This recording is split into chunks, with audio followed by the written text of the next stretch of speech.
এমন দেশটি কোথাও খুঁজে পাবে না কো তুমি, সকল দেশের রানী সেজে আমার জন্মভূমি।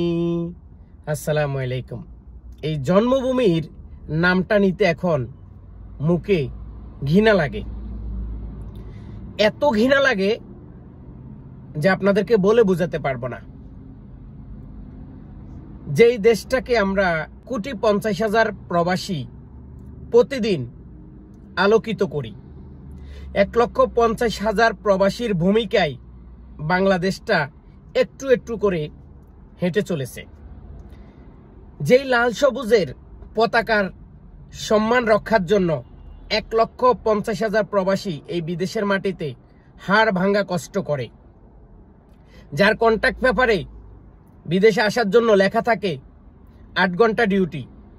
বিদেশে আসার পরে কোম্পানিগুলা তাদেরকে বেকুব বানায়, কোম্পানিগুলা তাদেরকে ধোকা দিয়ে ডিউটি করে 10 ঘন্টা। এই 10 ঘন্টার পরে একজন মানুষ চিন্তা করে আরো 6 ঘন্টা কাজ কোথাও করা যাবে, সেই টাকাটা অতিরিক্ত ইনকাম হবে, এই টাকাটা দিয়ে আমার ফ্যামিলি পরিবার চলবে, আমি যেই টাকাটা বেতন পাবো সেই টাকা দিয়ে আমি যে সুদ করেছি, আমি যে মুনাফা করেছি, আমি যে ঋণ করেছি সেই টাকাটা কমপ্লিট করব। এই দেশের জন্য এইরকম প্রতিদিন 2,000 নতুন করে মানুষ এই সৌদি আরব আসতেছে। এই 2,000 সৌদি আরব নতুন করে আসতেছে, কেউ চাকরি পাইতেছে, কেউ পাইতেছে না। এর জন্য কোনো দায় বাংলাদেশ সরকার নিচ্ছে না।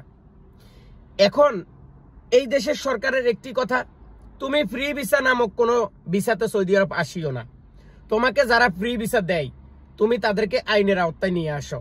কিন্তু আমরা তো মহান ব্যক্তি, আমরা তো অন্যরকম চিন্তা ভাবনা করি, আমাদের তো মন মানসিকতা খুবই ভালো, তো এজন্য আমরা এই ফ্রি ভিসাতে আসি। এবার আসুন মূল আলোচনাতে। মূল আলোচনা হচ্ছে প্রতিদিন গড়ে 2,000 নতুন প্রবাসী বিদেশে ঢুকে। আমরা প্রতিদিন এই 2,000 নতুন প্রবাসীকে বিদেশে রিসিভ করি। 2,000-এর মধ্যে সর্বোচ্চ 500 লোক থাকে কোম্পানির, আর 1500 লোক থাকে ফ্রি ভিসা। এখন ফ্রি ভিসা যারা আসতেছে তাদের হয়তো 1 টাকার জায়গায় 10 টাকা খরচ করে তারা যেই কোনো বিমানে আসতেছে, আর যারা কোম্পানিতে আসতেছে তাদের টার্গেট থাকে 40,000 45,000 টাকা বিমান ভাড়া।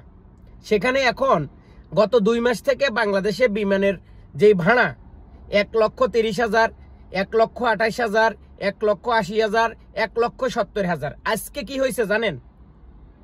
কাতার এয়ারলাইন্স স্পেশাল বিমানে করে বাংলাদেশের একজন প্রাইম মিনিস্টার বেগম খালেদা জিয়াকে তারা বিদেশে চিকিৎসার জন্য পাঠাইছে। আমার মনে হয় সেই প্রতিশোধ নিতেছে। আজকে দেখলাম তাদের এয়ারলাইন্সের ভাড়া হচ্ছে কত জানেন? 2,18,000 টাকা। মগের মূল্য তাকে নেওয়ার জন্য স্পেশাল বিমান পাঠাইতেছে, আর অন্যদিকে নতুন করে যারা বিদেশে যাইব তাদের রক্ত চুষতেছে। তো এই যদি হয় আমাদের জন্য ভালোবাসা, তাহলে করব না আর এই বিদেশ। যারা নতুন করে বিদেশে আসার কথা ভাবতেছেন, আমি তাদেরকে একটি কথা বলবো, বিদেশে না আসি ডক্টর ইউনূসের এইখানে ধরেন, ডক্টর ইউনূসের কলার পর্যন্ত ধরেন, ডক্টর ইউনূসকে আবারও রাস্তায় নামিয়ে দেন। কি জন্য জানেন? কারণ এই যে জালিম মানুষগুলা, যাদের প্রতি মানুষের সম্মান ছিল, যাদের প্রতি মানুষের ভালোবাসা ছিল, যে 5 আগস্টের পরে যে আমরা স্বাধীনতা পেয়েছি, এই স্বাধীনতা এখন আমরা দেখাচ্ছি। এই স্বাধীনতাটা আমরা এখন দেখাচ্ছি। একটা সিঙ্গেল টিকেটের মূল্য 1 লক্ষ টাকা কিভাবে হয়, একটা সিঙ্গেল টিকেটের মূল্য 1.5 লক্ষ টাকা কিভাবে হয়, একটা সিঙ্গেল টিকেটের মূল্য 2,18,000 টাকা কিভাবে হয় বলেন? এই ছিল আমাদের স্বাধীনতা, এই ছিল আমাদের ভালোবাসা, এই ছিল আমাদের জন্য আপনাদের এই মনে করেন ভালোবাসার ফুল।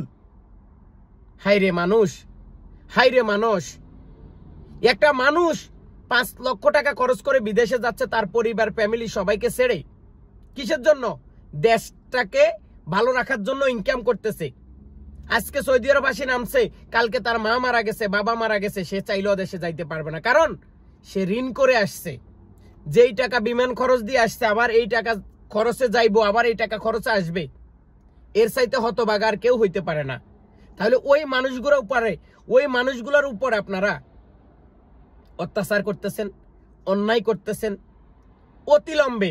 আমি মনে করি প্রত্যেকটা প্রবাসী এই মুহূর্তে বাংলাদেশে কোনো টাকা পাঠাবেন না।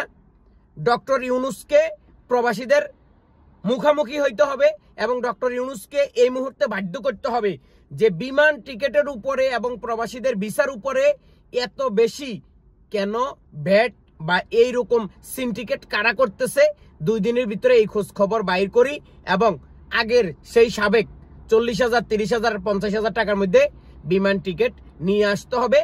এবং ইদারিং ভিসার দামও কিন্তু অনেক বেড়ে গেছে। ভিসাও কিন্তু 4 লক্ষ 5 লক্ষ টাকা, শুধু ফ্রি ভিসাতে আসলে 2 লক্ষ 2.5 লক্ষ 3 লক্ষ টাকা দিয়ে আসা যায়। কিন্তু ফ্রি ভিসা আসি আপনি কাজ কোথায় পাবেন, কাজ কোন জায়গায় থেকে খোঁজ করবেন? তো আমি সকল প্রবাসী বাংলাদেশি ভাইদেরকে একটাই অনুরোধ করব, এই মুহূর্তে কেউ ছুটিতে যাবেন না এবং বাংলাদেশ থেকে কেউ নতুন করে